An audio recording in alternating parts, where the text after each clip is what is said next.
Peggy 18. Hi everybody, this is Noah Hughes, Creative Director on Tomb Raider, and we're here at Crystal Dynamics. We're going to take a look at a segment of the game that's going to showcase some of our combat and high action sequences. So we can see Lara walking down these steps. She can overhear conversations from the enemies. You can see as she becomes aware of the enemy presence, she'll take cover behind anything that looks like cover. So that's something that's automatic, and we really promote the ability to freely move within cover and move throughout cover. So Lara's assessing the situation. She can overhear bits of story and understand more about what's going on the island.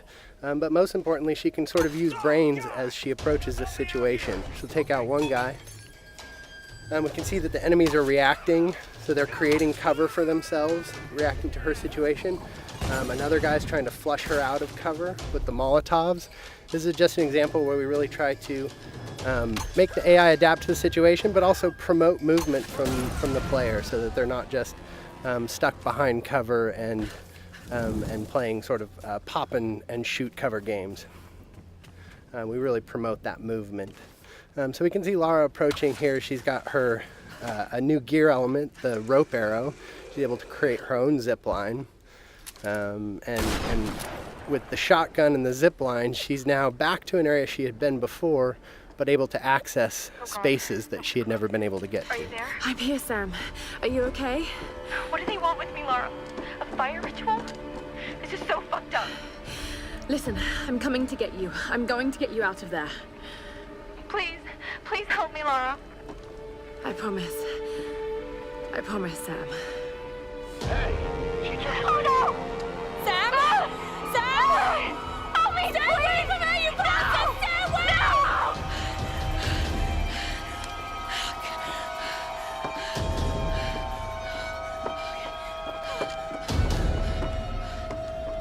So we can see that Lara's friends, in particular Sam, is in trouble, and she has a very clear goal now, which is to make her way to the Scavenger fortress where Sam is being held. So she knows that's down at the bottom of the mountain, and she's going to find a way down.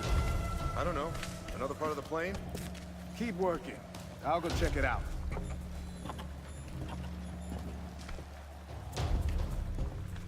Again, often the best strategy is to sort of assess the situation before you jump in with guns blazing.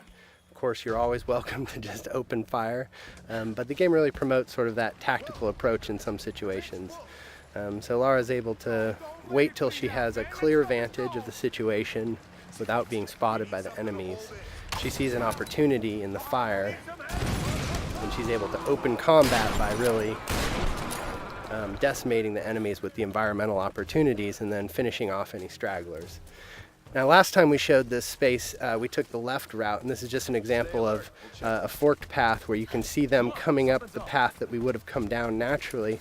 But because Lara's observant and she's taken advantage of her traversal in the environment, she can get the drop on these guys in a way that you may not if you weren't necessarily utilizing traversal to progress and keeping your eyes open for those opportunities. So again, Lara using the barrels as part of the environment to sort of create chaos within the enemy AI and take advantage of that chaos. So again, Lara just not necessarily being all about the biggest firepower, but really trying to use a tactical approach to combat.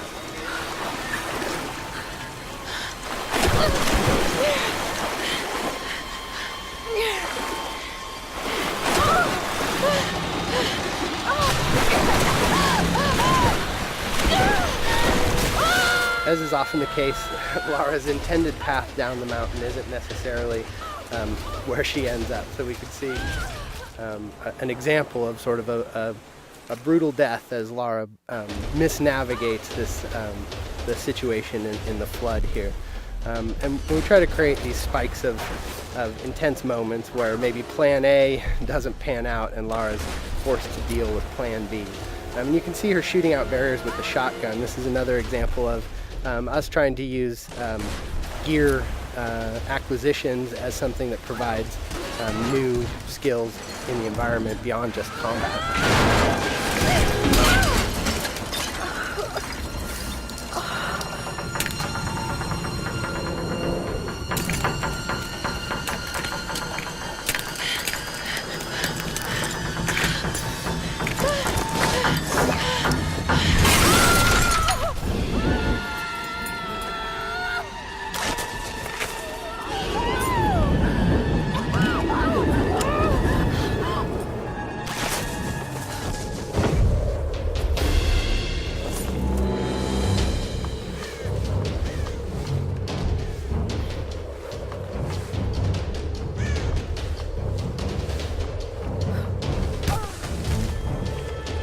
can see that Lara's been able to adapt to this turn of events and managed to find her way down the mountain, but is a little bit worse for wear, having gone through a pretty traumatic descent.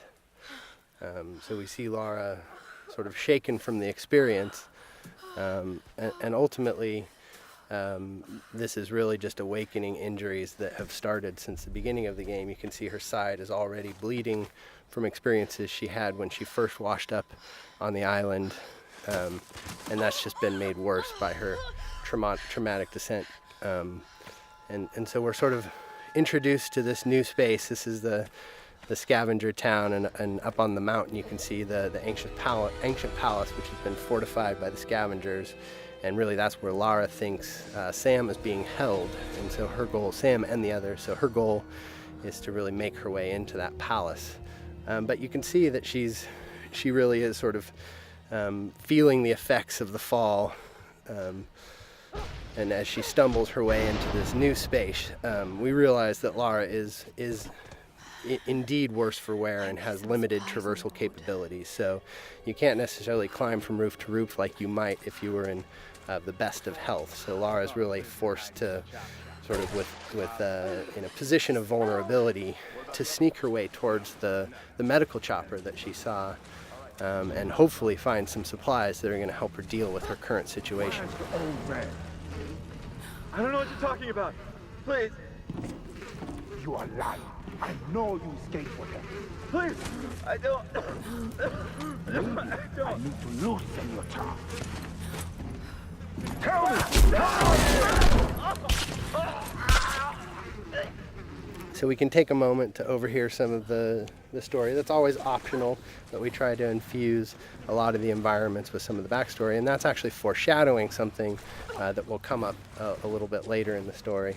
So we make our way through this grotesque tunnel, again trying to get to this medical chopper in hopes of dealing with our injuries, but really trying to take a cautious approach and stay away from these nasty scavengers.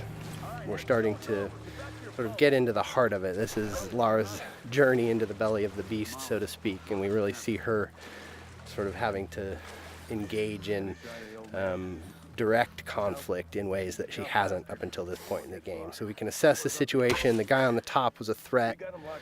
We see an opportunity with a barrel to soften up the enemies here, but this is an example of a trap where I stepped in the wrong place and ended up strung upside down, and that's us just trying to keep the player on edge. We have the enemies, the scavengers, really having a presence on the island here, almost a guerrilla approach to combat, where they sort of take advantage of their home court.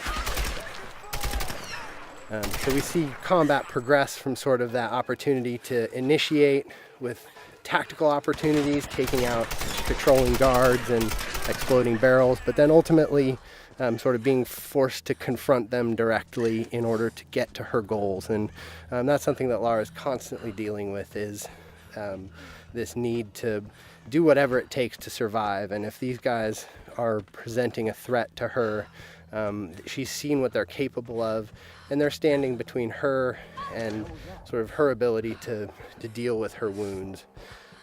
So we're making use of cover in combat. Again, this is the soft cover or fluid cover system that really allows Lara to easily slide in and out of cover without really necessarily sticking in place, and celebrating that ability for Lara as a character to make use of her athleticism and movement as she takes on the combatants on the island. So with our piece of gear, our rope arrow, we've been able to pull our way into the crass chopper here, which is where Lara hopes to find something to deal with her injuries.